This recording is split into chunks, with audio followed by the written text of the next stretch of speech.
Fala galera do Situice, estamos aqui hoje mais uma vez para trazer para vocês um novo episódio do Situice Cast, hoje com o Situice Explica, um tema de drenagem urbana, um tema bastante importante para a gente aí, diante das enchentes que aconteceram no mês de fevereiro, mês de janeiro, que a gente viu em Belo Horizonte, São Paulo, mas que não são casos isolados, aí todos os anos a gente passa pelo mesmo problema.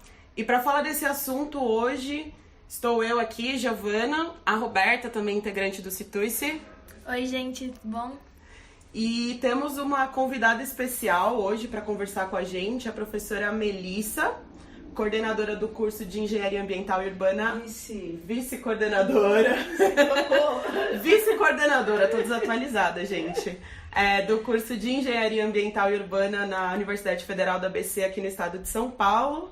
E, professora, se apresente pra gente, por favor. Oi, Giovana. Oi, Roberta. Alô, ouvintes do Situice. Muito obrigada pelo convite. É uma honra estar participando aqui com vocês. A gente que agradece. Muito obrigada. Bom, me apresentar. Sou professora aqui do curso de Engenharia Ambiental e Urbana. A minha linha de pesquisa é na área de hidrologia urbana, drenagem urbana, controle de enchentes. E eu sou de formação engenheira civil, fiz a pós-graduação, um mestrado e doutorado na área de engenharia hidráulica e saneamento.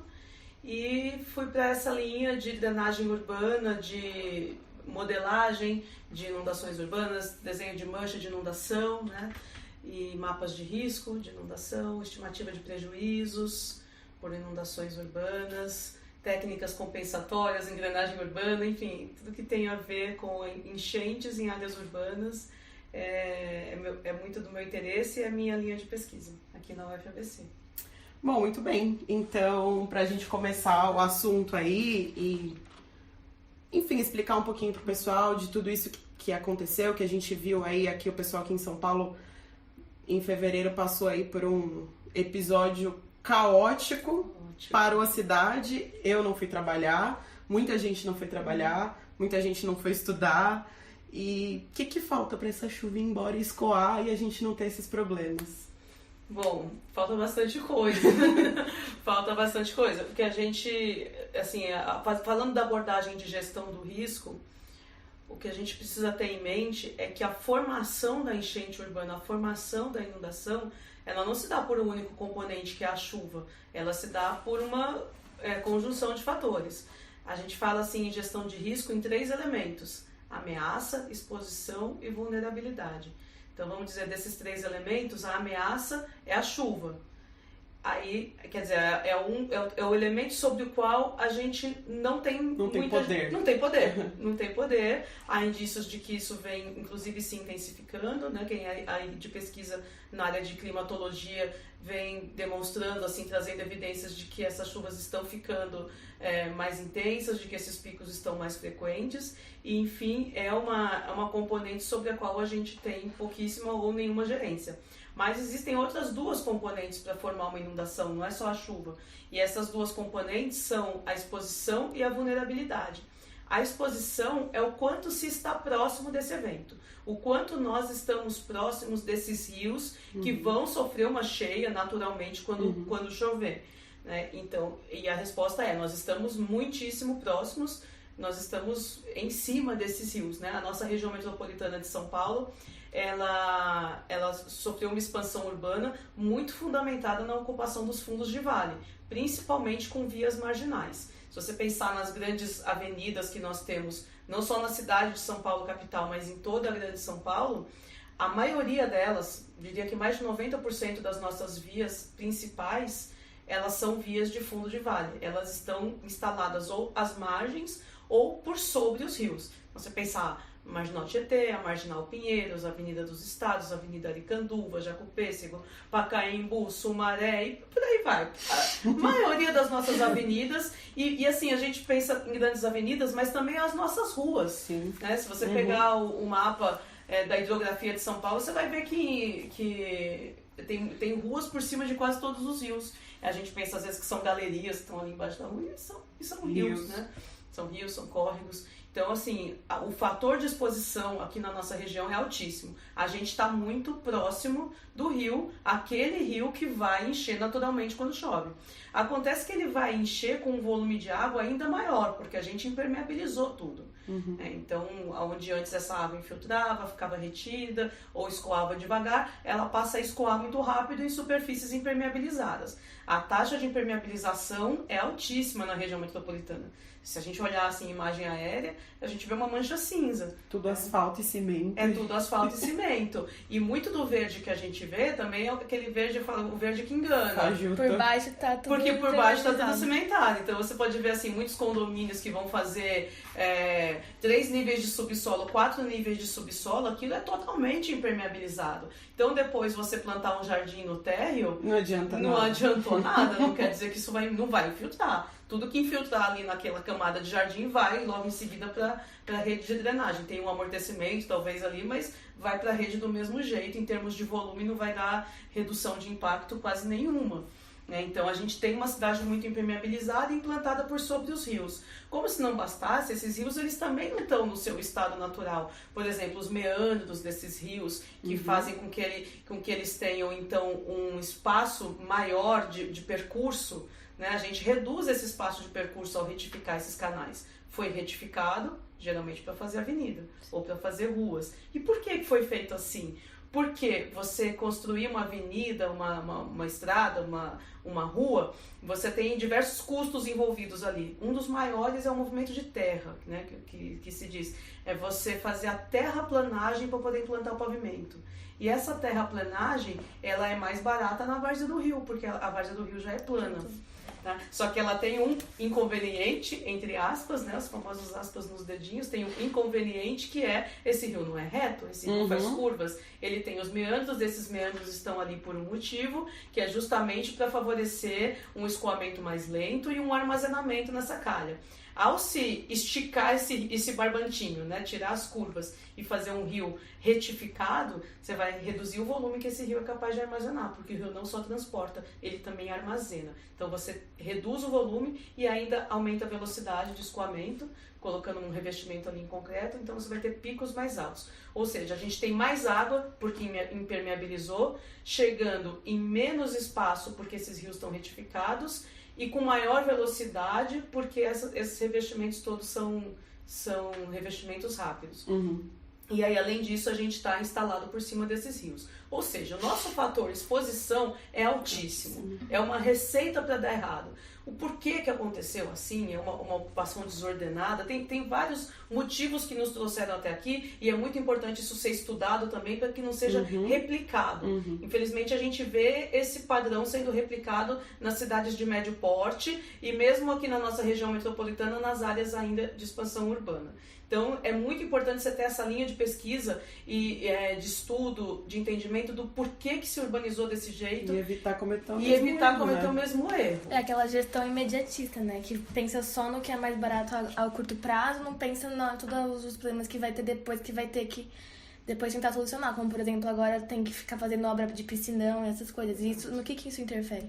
Perfeito. Então, e aí entra o terceiro componente, que é a vulnerabilidade. E aí, com isso, eu consigo responder a tua pergunta. Porque, o que é a vulnerabilidade? É o quanto que esse sistema está protegido para lidar com a enchente. Então, você está próximo ao rio, você está exposto.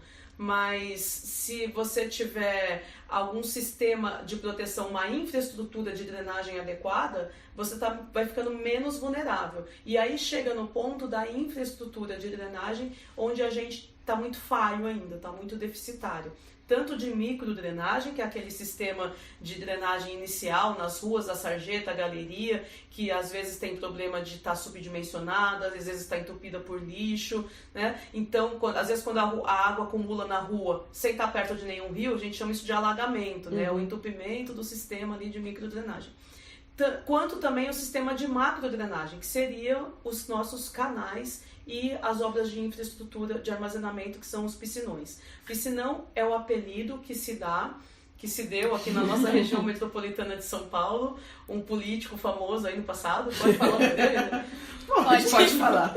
O Maluf deu o apelido de piscinão para as chamadas bacias de detenção, que são amplamente utilizadas, principalmente na Europa, no Japão também, em vários lugares. A Austrália também faz muito uso de bacia de detenção, que são grandes reservatórios para armazenar as águas de chuva, para o rio transbordar para estas áreas e não para a cidade. Então, quando se tem espaço e declividade suficiente, se faz isso de maneira aberta, operando por gravidade, muitas vezes até funcionando como um parque fluvial no tempo seco, e a gente tem inúmeros exemplos na Europa de bacias de detenção que funcionam nesse sistema, que é um sistema que demanda muito espaço, coisa que a gente não tem aqui em São Paulo. Por isso, o nosso modelo de bacias de detenção se assemelha muito mais às do Japão, que são grandes tanques subterrâneos para armazenamento de água de chuva. Então, a função é essa mesmo. O rio, ao transbordar, ele transborda para dentro da bacia de detenção, e depois esse volume de água todo, ele foi amortecido, né, durante o pico da chuva, então ele é devolvido, geralmente por bombeamento, porque essas estruturas são profundas. Ele é devolvido para as calhas dos rios numa condição de veiculação de vazão que o rio dá conta. Professora, você tem noção de quantos piscinões tem aqui na nossa região? Sim. Como é que esses piscinões foram calculados? Aí a gente precisa entender um pouco como é que é a nossa gestão da macrodrenagem aqui na região metropolitana de São Paulo. Como a bacia hidrográfica aqui do Alto Tietê, ela envolve 39 municípios, então a macrodrenagem não tinha como ser realizada no âmbito municipal, diferente da micro. O município tem que cuidar ali das suas redes coletoras iniciais, ali das suas redes de galerias, né, tem que mantê-las limpas, tem que implantar a infra de drenagem, e isso é responsabilidade do município. Mas a infra de macrodrenagem, ela é responsabilidade aqui na nossa região do governo do estado, através do DAE, Departamento de Águas e Energia.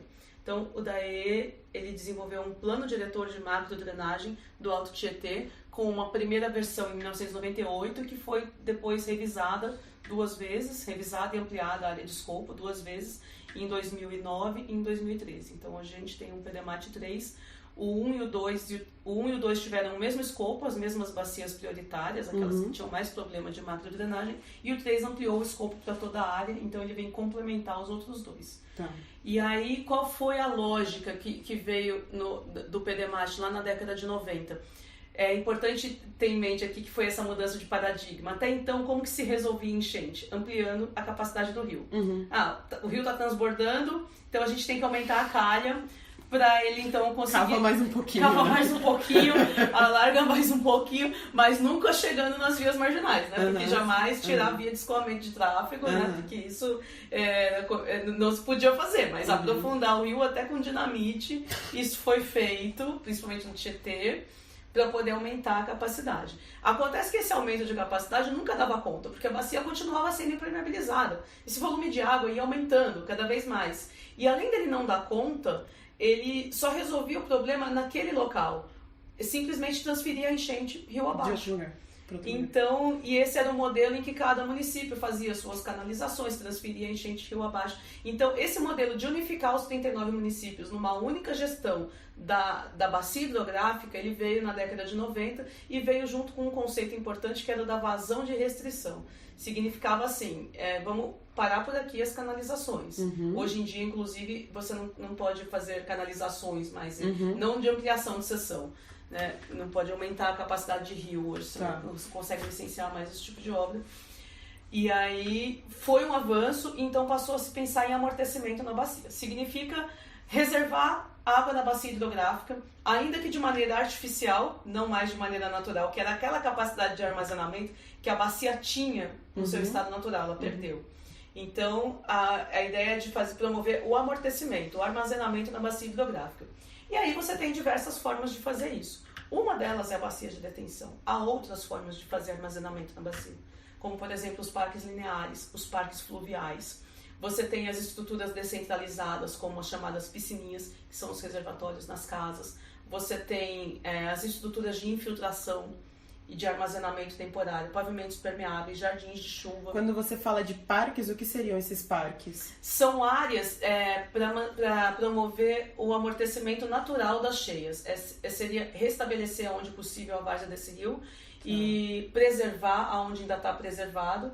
e deixar essas áreas reservadas para fazer um amortecimento que a gente fala na aumentar as áreas verdes, na verdade, seria nesse... Nas várzeas, principalmente. Possibilitando a drenagem também. Isso, exato. Né? E aí também se consegue bons volumes de armazenamento trabalhando na calha do rio. A gente tem alguns exemplos, inclusive aqui em São Paulo, como na bacia do Aricanduva, e isso sempre é possível quando você tem as áreas disponíveis ou quando pode de alguma forma dispor dessas áreas. Mas quando a área já está ocupada, ela é uma medida muito custosa, porque aí envolve a remoção ou a desapropriação. Então, muitas vezes se opta por fazer as obras de amortecimento e manter a área ocupada. Então essa na verdade é uma decisão política, porque tecnicamente você tem outras possibilidades, mas a decisão ela vem muito em função até da questão econômica, né? Sim. O que é mais viável politicamente fazer. Econômica e de estresse também, né? Porque remover e tirar as pessoas às vezes, né? É uma situação... dado que já foi ocupado, né? Tem essa visão. E aí, o ideal seria ter essas medidas agindo em conjunto, né? Então, o PDMAT ele fez esse estudo para todas as bacias, estudou qual seria a vazão de restrição de cada rio, de cada córrego, e comparou com o hidrograma, que seria, assim, o gráfico do volume de cheia que chega naquela mesma seção. Para qual cheia? Aí entra um fator que a gente chama a chuva de projeto, que seria uma chuva crítica de referência. Em geral, o estudo é feito para uma determinada chuva crítica de referência, uma chuva estatística, que se chama chuva de projeto, e depois verificado por algumas chuvas observadas. Então é assim que é feito esse planejamento. E aí o plano diretor de drenagem chegou num determinado volume de déficit. Ao se comparar o volume que chega na calha do rio com o volume que esse rio consegue transportar, você encontra o chamado volume de déficit. Então, falando aqui do nosso quintal de casa, né, aqui da UFBC, da nossa bacia do rio Tamanduateí, esse volume de déficit para uma chuva de recorrência baixa, uma chuva a gente fala de período de retorno de 100 anos, esse volume de déficit é de 13 milhões de metros cúbicos. E para uma chuva de TR25 anos, que seria uma chuva de aproximadamente 80 milímetros em 2 horas, um TR25, um TR100 aproximadamente 100 milímetros em 2 horas. Né? Então, para uma chuva de 80 milímetros em 2 horas, o nosso déficit aqui no Tamanduateí é de 8 milhões de metros cúbicos. Esse número é assustador. Esse número é muito maior do que você pode chegar agindo de maneira mais dispersa na bacia. Quando a gente planeja medidas dispersas na bacia, a gente consegue atingir aqui para a nossa região TRs para chuvas mais baixas, que no entanto são chuvas frequentes. E que então é importante ter também essas estruturas, sabe? Para você não estressar tanto a infra de macro drenagem planejada para cheias maiores e para você garantir também uma melhor qualidade dessas águas de escoamento superficial. Porque quando você passa esse escoamento por jardins de chuva, por trincheiras de infiltração, pavimentos permeáveis, você está filtrando essa água, ela chega na rede, o excesso dessa água que chega na rede chega com uma qualidade um pouco melhor também. Então, o ideal seria essas estruturas agirem em conjunto. Isso não é feito. Nem a infra da macrodrenagem, nem as bacias de detenção. Nem a macrodrenagem funciona, né? Não. Nem o básico. Não. Hoje nem a gente o que deveria ter, assim, de base, não acontece. Olha, muitas vezes o número de bacias de detenção em São Paulo assusta, mas a bacia hidrográfica que mais tem piscinões aqui em São Paulo é o Tamanduateí, e eu acessei ainda hoje o site do DAE, está com 42,5% da rede implantada. E aí a gente tem bacias que tem 0%, outras tem 30% da rede implantada, como Pirajussara. E isso há quanto tempo vem sendo feito? Quantos anos? 22 anos. Ah, que coisa, né? Então, assim, quando a gente fala em investimento em macrodrenagem, é uma piada. Não dá para falar que a gente está fazendo investimento no ritmo que seria necessário. Claro que nós não estamos dizendo que não faz nada. Vem sendo feito. Só que vem sendo feito num ritmo muito menor do que o que seria necessário para efetivamente... A chuva não espera, né? A chuva não espera. Eu falo das 3 componentes, a que a gente não tem controle é a chuva. A exposição, diria que a gente está com muito pouco controle aqui na região metropolitana, porque está tudo muito impermeabilizado, tudo muito ocupado, e infelizmente as áreas de expansão urbana a gente vê sendo expandidas ainda no mesmo modelo. Isso que é o mais frustrante, desesperador mesmo, é a gente ver essas áreas sendo ocupadas da mesma forma como outras áreas foram e saber qual vai ser a consequência disso. Então, hoje a gente está bastante restrito a agir na vulnerabilidade, que seria garantir uma infra de macrodrenagem, uma infraestrutura de proteção para cheias. E aí a gente também está devendo muito em relação ao que está planejado. Esse seria um quadro. Bom, professor, então de tudo isso que a gente está conversando, quer dizer então que o que a gente tem não funciona, a gente tem muito conhecimento técnico, mas não tem investimento financeiro, né? Pelo que eu estou entendendo, a gente tem um caminho para solucionar tudo isso, mas não tem ninguém interessado em querer investir numa melhoria. Em relação aos piscinões que a gente estava conversando, por que eles não funcionam? Ou eles funcionam? Qual que é a sua opinião, a opinião aí da galera que estuda e que está por dentro disso? Funciona, não funciona? Como que é? Bom, a bacia de detenção ela é uma estrutura que ela é projetada para armazenar o volume de cheia e depois devolver em condições condizentes com a capacidade do rio. Elas são projetadas para chuvas bastante semelhantes a essas que vem acontecendo, mesmo que sejam eventos extremos, né, picos de chuva, o que está planejado é planejado para estas chuvas, porém não está executado. Tá. E o que está executado tem problemas de manutenção. Então, o que é preciso ter um entendimento de que obras de drenagem, sejam elas em escala de lote ou seja em escala de bacia, como os piscinões, eles demandam uma manutenção. E aí a gente ainda está lidando com cursos d'água que drenam bacias hidrográficas que têm outros problemas de saneamento. O saneamento ele é composto de 4 componentes, que são abastecimento de água, a coleta, tratamento e disposição de esgoto, a drenagem urbana e resíduos sólidos. Então, quando a gente olha assim, por exemplo, peguei a informação ainda há pouco no site do DAE, em torno de 40 milhões de anos de manutenção da rede existente de piscinões. Essa manutenção ela consiste basicamente em remoção de lodo do fundo, depois que a cheia passa, fica depositado um lodo, e remoção de lixo. Ou seja, eles estão drenando bacias hidrográficas que não têm nem tratamento de esgoto e nem uma gestão adequada de resíduos sólidos. Eu, particularmente, acho injusto colocar a culpa no piscinão por este problema. Porque aí você está colocando na estrutura a culpa da falta de saneamento ambiental na bacia. A nossa culpa de novo, né? É a nossa culpa de novo. Por falar em culpa, só fazendo um parênteses, recorrentemente a gente vê a informação de que a população está jogando lixo e que por isso que tem enchente. Acho importante falar disso. Estou cansada de escutar, com certeza. Né? Precisamos falar sobre porque é sempre isso, empurrar a culpa para quem está mais vulnerável. Né? A gente sempre vê o pessoal falando, mas olha, tá vendo? Reclama que a rua tá cheia, mas joga lixo na rua. Tem até meme disso, né? A pessoa jogando lixo e depois o rio invadindo a casa dela. E é claro que isso tem uma importância, mas não nesse nível. Não nesse nível, tá?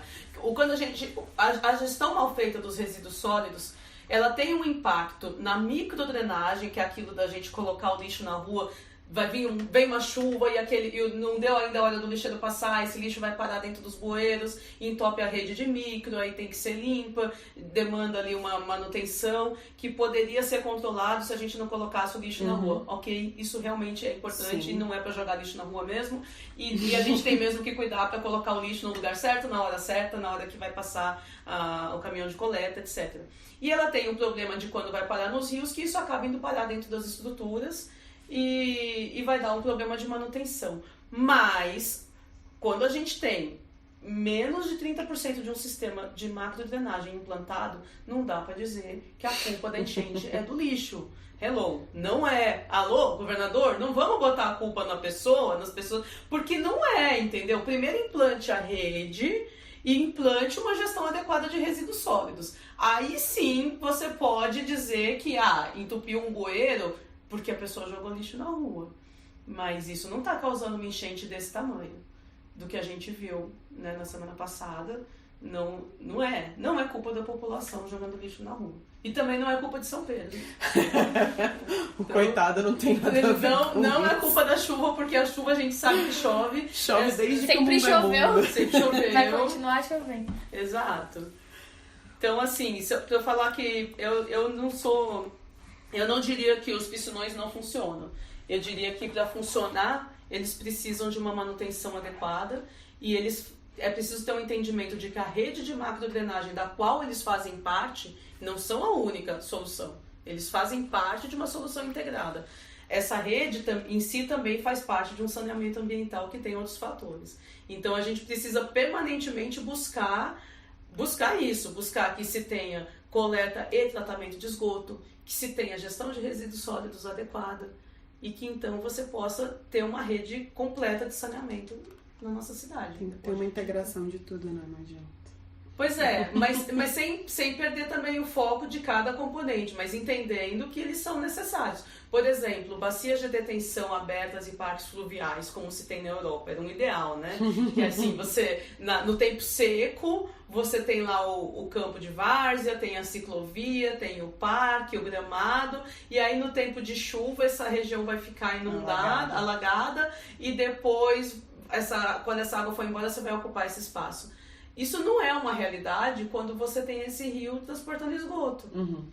Então, esgotão a céu aberto, né? Esgoto a céu aberto. Então aconteceu, tem... por exemplo, lá nos piscinões do Alto Aricanduva, isso aí. Eles foram previstos para funcionar como parque linear, como parque fluvial, né? E não podem realmente ter essa função, porque essa água de chuva, essa água do rio, ela tá contaminada, ela tá com esgoto. Quando ela vai embora, ela deixa um lodo ali no fundo, que é difícil até conseguir licenciamento para onde levar esse lodo. Nossa Senhora.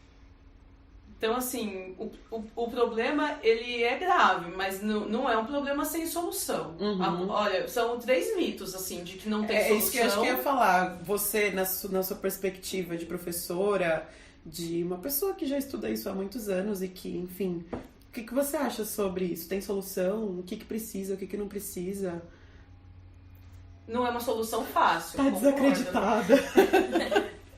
Tem alguns colegas que estão muito. Eu sou uma otimista, né? Que bom. Eu sou uma otimista incorrigível, né?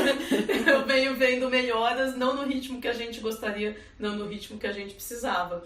Mas, assim, ter mudado da canalização para o amortecimento foi uma boa. Foi um bom avanço. Uhum. Aconteceu muito depois do que em outros lugares, mas antes do que em outros também. Então, assim, a gente conseguiu mudar essa leitura, né? Você ter dentro aqui da região metropolitana de São Paulo um arranjo institucional que permita tratar do tema em nível de bacia hidrográfica também foi um avanço, foi uma conquista.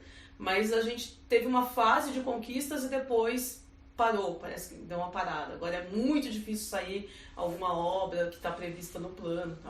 Então, assim, a solução é a gente não parar de fazer os investimentos necessários, as revisões necessárias, porque o tempo vai passando, você vai perdendo algumas áreas, outras soluções tecnológicas vêm surgindo, como aplicá-las em larga escala. De alguns anos para cá tem se feito bastante pesquisa em técnicas compensatórias, como os jardins de chuva, os pavimentos permeáveis, as trincheiras de infiltração, que poderiam contribuir bastante se fossem aplicados em larga escala, se houvesse uma política de investimento.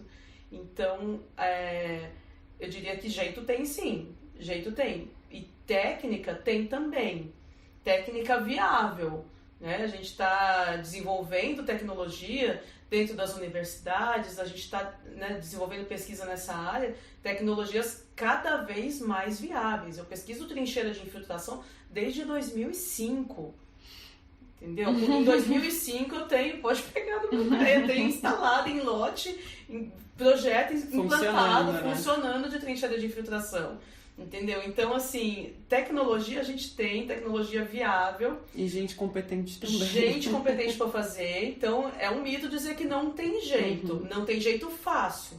É difícil, porque o problema é muito grande. A questão da mudança de governo a cada 4 anos, isso atrapalha, né? Não deveria, né? Não deveria. Se a gente tivesse uma política de Estado para o saneamento e não de governo, isso atrapalha muito. E é a olhos vistos. Porque toda vez que muda... É a olhos vistos. Assim, mudou o governo... Sim, porque como essas obras elas são feitas em parceria do DAE com as prefeituras, porque embora elas sejam planejadas pelo governo do Estado e feitas, né, com recurso do Estado ou da União via financiamento, elas são executadas em parceria com as prefeituras. E aí trocou o governo da prefeitura ao mesmo governo estadual, muitas vezes essas obras param ou projetos que já estavam prontos para ser licitados não são, porque as prioridades são revistas. Então, assim... Prioridade revista parece uma piada, como se isso não fosse uma prioridade, né? Pois é. É muito triste, é uma urgência. E assim, os investimentos que se precisa fazer, eles são de médio a longo prazo. Então, eles têm que ser políticas de Estado e não de governo. Então, assim, um governo precisa continuar o que o outro estava fazendo de saneamento e que foi feito segundo um plano que foi desenvolvido a muitas mãos técnicas, mãos pra isso que tá feito o plano diretor. Pra isso que tá feito, né? Então, vamos revisar, ok, tem coisas novas a serem incorporadas, tudo bem, mas manter uma continuidade do plano é importante. Então, assim, saneamento não poderia jamais ser política de governo. Não, e é uma coisa interessante porque, assim, a gente tá conversando e, no fim, a gente tá falando só do estado de São Paulo. Imagina pensando em Brasil. Em Brasil. Tem lugares que saneamento zero, né? Saneamento zero, exatamente. E dentro do saneamento, assim, a drenagem ela acaba ficando assim, em último plano, junto às vezes com resíduos, né? O abastecimento de água ele vem sempre como uma prioridade. Aí, por uma série de fatores, né? A coleta do esgoto também, mas a drenagem e resíduos sempre fica em último plano. E a gente tem uma dificuldade, inclusive, de ter os indicadores em nível nacional, sabe? Que possam efetivamente permitir a gente aferir como que está a situação da drenagem nas diversas cidades do país. A drenagem como componente do saneamento, lembrando sempre, ela é responsabilidade do município. Mas a macrodrenagem, como sendo intermunicipal, ela precisa ser planejada em nível de bacia hidrográfica. Então você já tem aí uma integração difícil de acontecer. Então esse arranjo institucional que aqui em São Paulo nos permite tratar de maneira de bacia hidrográfica, não é em toda a região que você consegue isso. Em várias cidades por aí a gente vê assim, ainda as prefeituras tratando as questões dos rios que são intermunicipais. Então isso não tem como funcionar. É preciso que a unidade de gerenciamento seja bacia hidrográfica, em parceria sempre com os municípios. Então, assim, falta em alguns casos um arranjo institucional que possibilite. Em nível federal, assim, precisa ter um investimento, porque essas intervenções não são intervenções baratas, que o município, às vezes até o Estado, vai ter condição de executar. Então, esses financiamentos, a continuidade desses financiamentos é necessária também como política de Estado, sabe? O financiamento para o saneamento, o investimento no saneamento. Então, tem vários níveis, tem várias abordagens, assim, de como olhar o problema, mas nunca diria que é um problema sem solução. Assim, é uma solução difícil, mas a solução tem. Então, são mitos, assim, é um problema que tem solução, sim, a culpa não é da chuva e a culpa não é da população. São, assim, três pontos que eu tenho bastante certeza. Bom, eu acho que a gente passou por bastantes pontos, né? Muita coisa importante. Não sei, você quer deixar fazer alguma outra... Concluir alguma coisa? Levantar algum outro ponto, algo que a gente esqueceu de passar... Vocês foram bem completinhos. Tem bastante, né? Dá um orgulho, assim, como professora, né? Pra quem não sabe, a gente foi aluna da professora Melissa Roberta, acho que ainda vai passar mais algumas vezes. Esperemos, não. Em drenagem, inclusive. Em drenagem, inclusive, com certeza. De complementação dos tópicos que vocês trouxeram, acredito que a gente, né, conseguiu, né, abordar bastante, mas assim, em termos de, então, o que se pode fazer, né? O que eu como cidadã posso fazer? Então, isso eu acho que é importante cada um ter a consciência, primeiro, de se informar para saber qual é o problema, né? Qual é o problema real, as soluções possíveis e se informar de como participar disso. Porque a sociedade civil, ela tem muito papel nesse processo todo. Porque o que vai mover a vontade do governo, né? O que vai mover a vontade política? Então, a sociedade civil, ela tem instrumentos de pressão, via comitês, via associação de bairro, entender que... Nossa, isso é tão pouco difundido. Eu mesmo só fiquei sabendo na universidade. Pois é. Então, assim, a sociedade civil ela tem um papel fundamental, sabe? As ONGs têm um papel fundamental. Eu tenho visto trabalhos maravilhosos de ONGs trazendo informação para as pessoas. Olha, você mora em tal bacia hidrográfica, sabe? E a pessoa entender, aqui para minha bacia hidrográfica, o que foi planejado que não foi executado? Aí a pessoa vai ver, poxa vida, tinha uma obra planejada para ter sido feita aqui. Por que não está sendo feita? Por que não está sendo feita? Chegou a ser licitada, depois não foi executada, trocou a prefeitura e não foi. Como é que eu posso reclamar disso? Não é geralmente assim tão difícil quanto parece a gente se unir para poder reivindicar as coisas, sabe? Se unir numa associação de bairro, associação de amigos da bacia hidrográfica, sabe? E diversas outras associações e entidades da sociedade civil em que os cidadãos podem e devem ser atuantes e participar. Existem comitês onde se pode, audiências públicas onde você pode participar. Então há meios de se informar primeiro, saber o que reivindicar e então procurar os mecanismos para reivindicar. E isso vai tomar um tempo da vida da gente como cidadão. Mas eu entendo que isso é necessário. Porque... E por outro lado, a gente vai ganhar tempo. A gente vai ganhar qualidade tempo e qualidade de vida. Né? Então, a vontade política não vai brotar lá no coração do político que mora no bairro protegido. Né? Que não...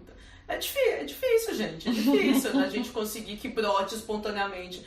Eu acredito que existe uma pressão que pode ser feita.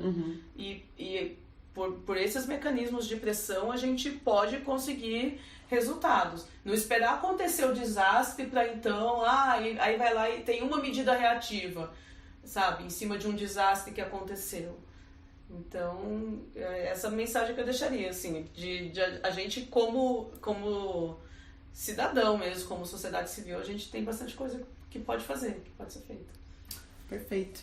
Bom, então é isso aí. Obrigada, professora, de coração, agradeço, pelo seu adorei. tempo, pela sua disposição sempre em atender a gente, em ajudar a gente com esse tipo de atividade, até porque nós somos um canal justamente que está tentando atingir a população nesse sentido, levar conhecimento, levar informação e falar, olha, é por aqui que a gente vai, é assim que a gente vai agir, porque enfim, a gente está vivendo num Brasil aí de informações erradas, caminhos errados, enfim, as pessoas não sabem para onde correr, não sabem onde encontrar informação correta e não sabem meios para agir. Todo mundo quer fazer alguma coisa, mas ninguém sabe como, aonde, por quê. Então, acho que é papel nosso como universitários. Brilhante. O seu como professor, a gente agradece de verdade, de coração. Acho que todo mundo tem muito a ganhar com isso e com esse podcast que foi demais, eu adorei. Gostei. Muito obrigada mesmo. Acho que é isso aí. Valeu. Então a gente fica por aqui e até a próxima. Beijos. Até.